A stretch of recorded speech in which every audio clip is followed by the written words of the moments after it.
All right, so let's jump right in. Today, we're going to talk about something that sounds, well, a little crazy at first. It's this powerful leadership paradox.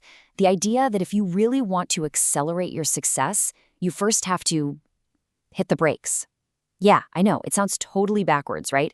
But trust me on this. Stick with me, because what we're about to get into could seriously change the way you think about leadership. So let me ask you a question straight up. As a leader, does your day just feel like a nonstop sprint? You know the feeling, bouncing from one meeting to the next, just hammering out emails, making these split-second decisions, and always feeling like you're just trying to catch up.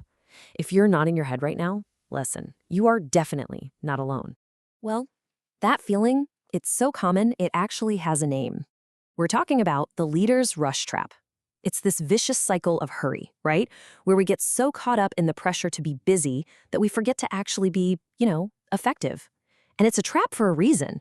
The faster you go, the more you feel like you've got to go even faster just to stay afloat. So let's dig into what this really looks like and why it's so tough to break free.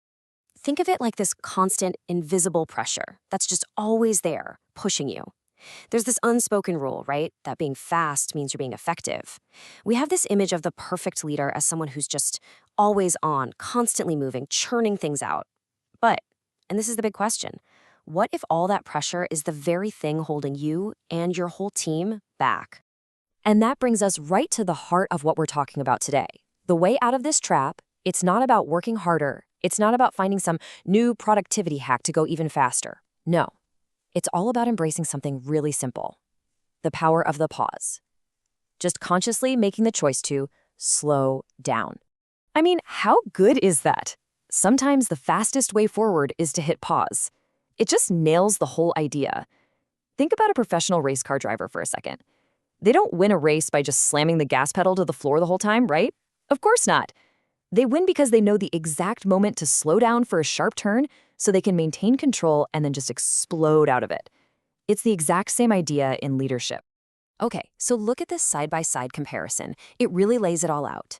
On one side, you've got rushing. What does that get you? Reactive choices, missed details, overlooked risks, basically just putting out fires. But on the other side, pausing. Now that's where the magic happens. You start making better decisions. You're seeing the whole big picture, not just what's right in front of your face. You're spotting problems before they blow up, and that lets you plan much smarter moves.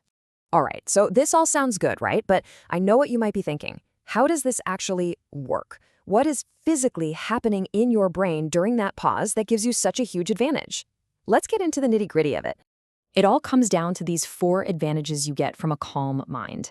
It's like a chain reaction. When you pause, the first thing that happens, you see the big picture. Then, because you see the big picture, you can spot the real problems, not just the symptoms.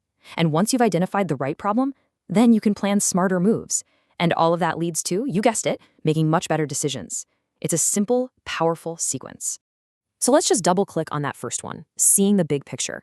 See, when you're rushing all the time, you're just stuck down in the weeds, right? You're fighting the immediate fire. But pausing, that's like mentally hitting the zoom out button. Suddenly, you can see how this one tiny thing connects to everything else, to the long-term goals, to the overall strategy. And having that context, well, that's a complete game changer. And you know what the best part is? This isn't some complicated thing you have to learn. You don't need to go on a retreat or buy some expensive app. It can literally start with just taking a breath. Seriously, that simple, conscious act of taking one deep breath before you react, that can be your most powerful strategic tool. It's the doorway to clearer thinking. So all of this, it's building up to the real payoff. This is where we flip the whole script on what it means to be fast and effective. It's a whole new way of thinking. Slow is the new fast. And this is so important, because here's the bottom line. Your pace as a leader becomes your team's pace. Think about it.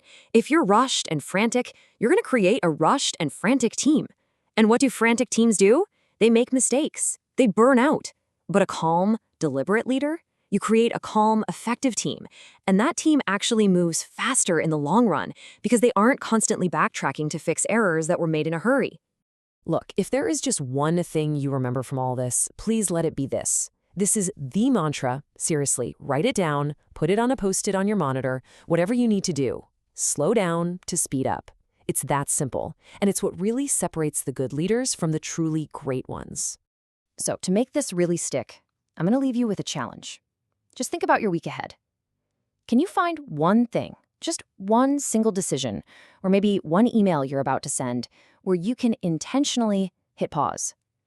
Don't try to change everything overnight. Just start with one. Try it, and just see what happens.